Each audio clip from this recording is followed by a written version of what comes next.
Stanford university 1548 জন ছেলে মেয়েকে নিয়ে 90 বছর গবেষণা করছে যে কারা জীবনে সবচেয়ে সফল হয়, কারা সবচেয়ে বেশি দিন বেঁচে থাকে।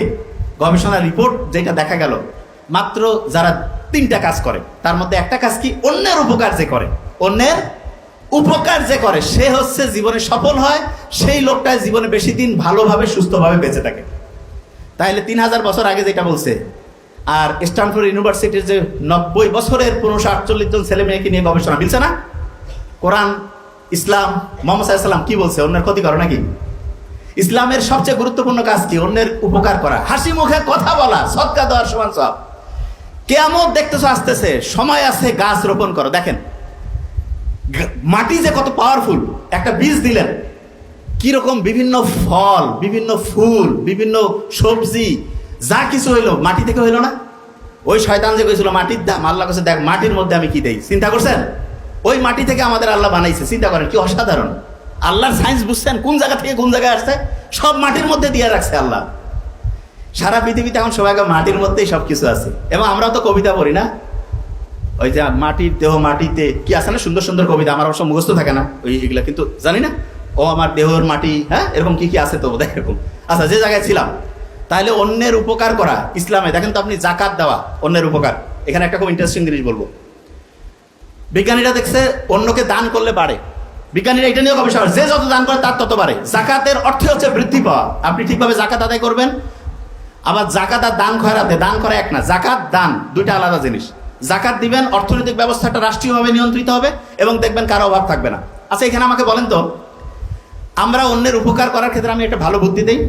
সুদ ভিত্তিক যে অর্থনৈতিক ব্যবস্থা আছে, এটা যদি ধ্বংস করতে চাই আমরা, সুদ সুদ, তাহলে সবচেয়ে গুরুত্বপূর্ণ হচ্ছে অন্যকে ধার দেওয়া। অনেকের বোধহয় মাথা গরম হয়েছে যে ভাই ধার দেওয়ার কথা বলছে। ইসলাম দান করলে যে সওয়াব, ধার করায় তার চেয়ে বেশি সওয়াব দিয়েছে। দেখেন আল্লাহ কত সাইন্টিফিক। আল্লাহ চায় না যে তুমি একজনকে দান দাও, একজন অপমানের সাথে খুব নিম্ন স্তরে জীবন চলে। নো, আল্লাহ চাচ্ছে যে তুমি অন্যকে উপকার করো, তাকেও কাজ করার সুযোগ সৃষ্টি করে দাও। তাহলে অন্যকে ধারের সিস্টেমটা যদি আমরা ঠিকভাবে চালু করতে পারতাম। হ্যাঁ, অনেকে আছে ধার নিলে দেয় না, তবে আমি আপনাকে বলি, আপনি ধার দিলে বিশ্বাস করেন আপনার কমবে না। তবে একটু সতর্ক হবেন যে ওই ধারের টাকা দিয়ে কেউ যাতে জুয়া খেলা, ক্যাসিনো, যেমন আমাদের এলাকায় নীলফামারী সৈয়দপুরে আমি খবর জানছি, আজকে আসার সময় আমার ছোট ভাই বললো, এমন নাকি জুয়া কয়েক মাস চলছে, আমি জানি না এক্স্যাক্টলি, আমাকে বললো প্রত্যেক দিন কোটি কোটি টাকা ট্রানজেকশন হয়েছে। অনেকে নাকি 50,000 70,000 টাকা লোন নিয়ে ওই যে পুরস্কার পায় 30-40 লাখ 50 লাখ টাকা, আর মানুষ নাকি 40,000 50,000 টাকার লটারি 10 টাকা যদি লেগে যায় ওই নেশা করছে। এবং আমি শুনে অবাক হয়েছি যে বিভিন্ন বাহিনীর লোকেরা নাকি এটাতে পেট্রোনাইজ করছে। জানি না সত্যি মিথ্যা, যদি এটা হয় যারা উপরের আছে তাদের এটাতে খুব সতর্ক হওয়া উচিত। সারা দেশের কোথাও জুয়া যদি লাইগা যায়, যে 10 টাকার লটারি, এগুলো আল্লাহ নিজে বলছে শয়তানের কাজ। এগুলো থেকে আমরা যাতে বিরত থাকি, এটা মাথায় রাখতে হবে।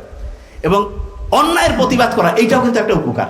খালি অন্যকে আপনি উপকার মানে কি, অন্যায়ের প্রতিবাদ করলে এইটা সবচেয়ে সেরা উপকার, এবং এই কাজটা করা আমাদের খুবই দরকার। ওকে, তাহলে অন্যের উপকার করা এটা ইসলামের মৌলিক কাজ। দেখেন ইসলাম যে সারা দুনিয়া জয় করছে উপকার করে। এবং আমাদের একটা প্রত্যেকের ভিতরে একটা ইচ্ছা থাকা উচিত যে ঠিক আছে, একটা লোককে আমরা যখনই পারবো ধার দিব, বাকি চাহিয়া লজ্জা দিবেন না। সবচেয়ে ফালতু একটা কথা এটা। হ্যাঁ, কিছু লোকের নেচার খারাপ আছে, তবে আমরা চেষ্টা করব দোকানে না গিয়েও পারস্পরিক যাতে বাকির যে ধার দেওয়াটা, এটা উদ্বুদ্ধ করবো। এটা খুব ভালো বললাম, সত্যি কথা।